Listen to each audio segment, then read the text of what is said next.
Hello YouTube, welcome back to Atlanta Guns. Today we are going to show you how to field strip and clean a Smith Wesson 9mm Shield.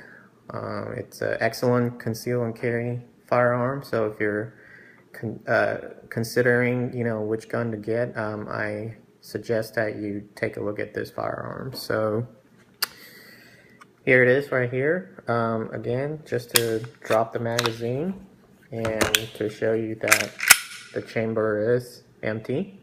Before we get started, just a quick overview of this firearm. It is fairly compact.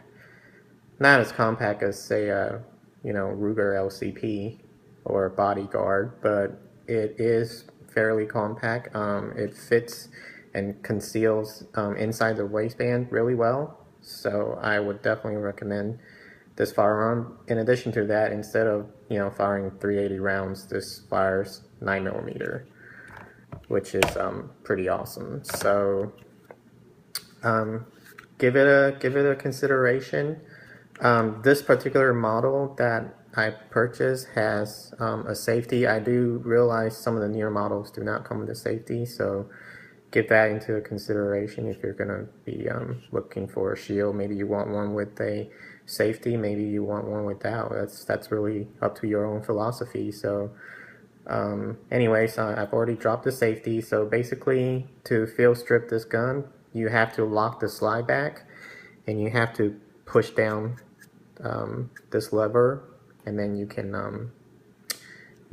release the slide. So I'll show you how to do that. So first thing I'm going to do is to lock the slide back. To lock the slide back, you just pull back the slide and then you push this button up and it's going to lock it in place like this. Once it's locked, then you would again drop that lever down like that.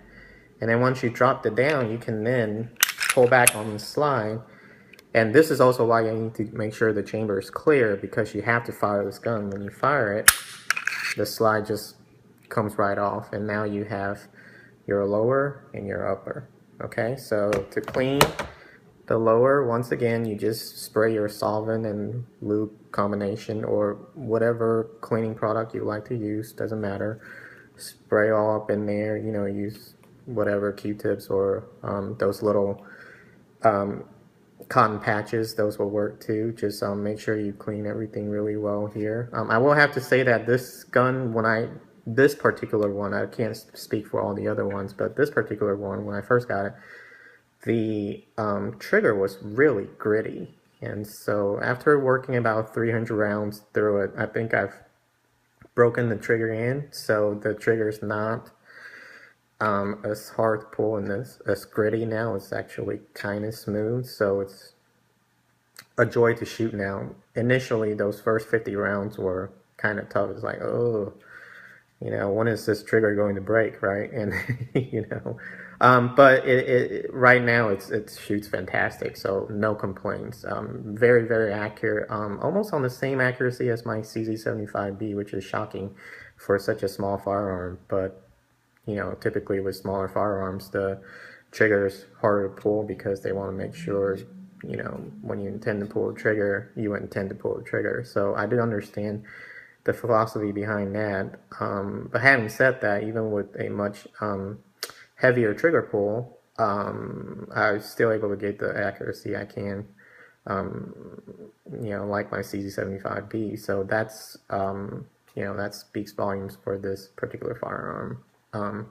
So the lower is easy to clean, the upper is very easy to clean too. Basically, you take out this spring and pin.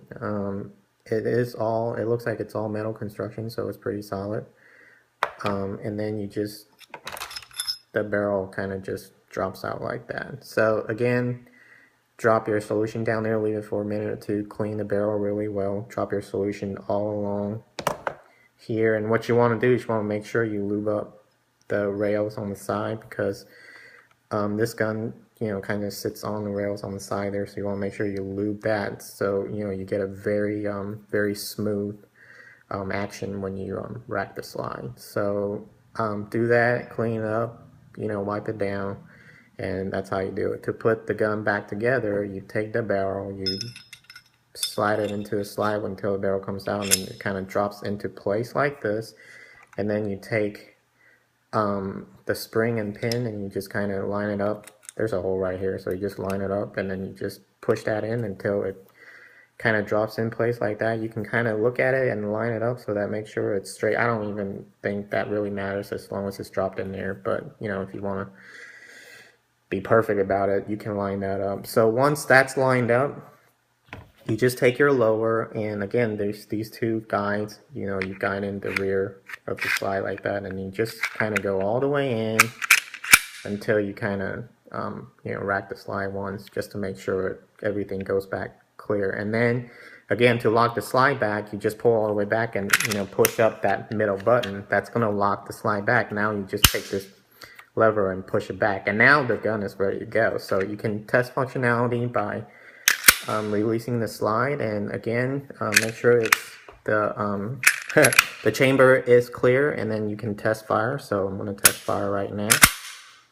So if you can see, yeah, that slide is still a little bit harder for me to pull versus my CZ75, but it is what it is. You know, this gun is like I said, it's a, you know, concealed carry gun, so I'm sure they take those things into consideration. And also that all metal construction spring looks like it's a little bit harder, and that's fine. It'll loosen up over time as you you know, basically wear this gun in. It probably has that wearing period, so you just have to do that, and once you do that, it's basically ready to go. Anyways, this gun has really nice sights. I really like the way the sights look with just the white dots. I just think that looks fantastic, but you can replace them. You know, you can drip that out, drip the front out, and then replace them with Trigicon or True Glow, whatever brand you want to go with. It's fine. For me right now, this gun serves its purpose. I don't need to do anything. Everything is stock. It's a beautiful, I mean, a beautiful piece. You know, put the safety back on, drop the magazine back in, and the gun is ready to go. So that concludes this instructional video. Be sure to check out my other videos and subscribe if you like my channel, and we will see you next time. Have a good day.